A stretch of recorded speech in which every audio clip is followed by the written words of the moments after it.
এটা হচ্ছে আকাশে আটকে ধরবে বাইকের এই ক্যাম রোকার এগুলো নষ্ট হয়ে গেছিল, যার কারণে হেড এমন কিট কিট কিট সাউন্ড করতেছিল। পরে হেড খোলার পরে ট্যাবলেট অ্যাডজাস্ট করার পরেও সমস্যার সমাধান হচ্ছিল না। পরবর্তীতে আমরা ট্যাবলেট খুলে যা দেখি, এই যে উপরে যেটা ইনটেক ভ্যালভের যেটা আছে বিয়ারিং থাকে, এই বিয়ারিংগুলো মাঝখান দিয়ে ভেঙে গেছিল। হ্যাঁ, বিয়ারিংয়ে দেখা এটা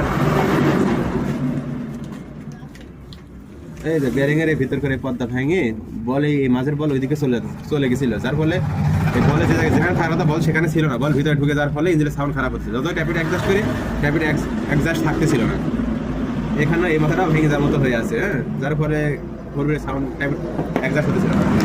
নতুন ক্যাম এবং রোগা নিয়ে আসছে, এটা হচ্ছে নতুন।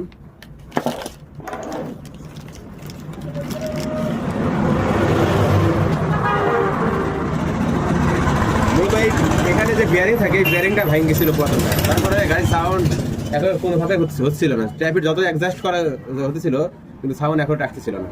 আর ক্যামের রোকারের কারণে ক্যামের মাঝখান দিয়ে দাগ পড়ে গেছে, স্পট পড়ে গেছে, যার ফলে ক্যামও চেঞ্জ করা হলো। রোকার এবং ক্যাম দুইটাই সেট ধরে লাগানোই ভালো। আর নতুন রোকার লাগানোর ফলে এখানে যে খেয়ে আছে হালকা পাতলা এটার কারণে রোকারের এই বলটা মার খেয়ে যায়, যার ফলে পুরো সেটআপটা চেঞ্জ করাই ভালো। এই যাচ্ছে ক্যাম, এটা একদম ফ্রেশ আছে। হ্যাঁ, আর এটার যে দাগ হয়ে গেছে, এটা ডাউন হয়ে গেছে, দাগ হয়ে গেছে। যে বাইক এটা সাথে টাইমিং সেন্ট চেঞ্জ করছি, টাইমিং সেন্ট পাল্টাই দিচ্ছি, টুকটাক কাজ কাম করে দিচ্ছে। এটা করবি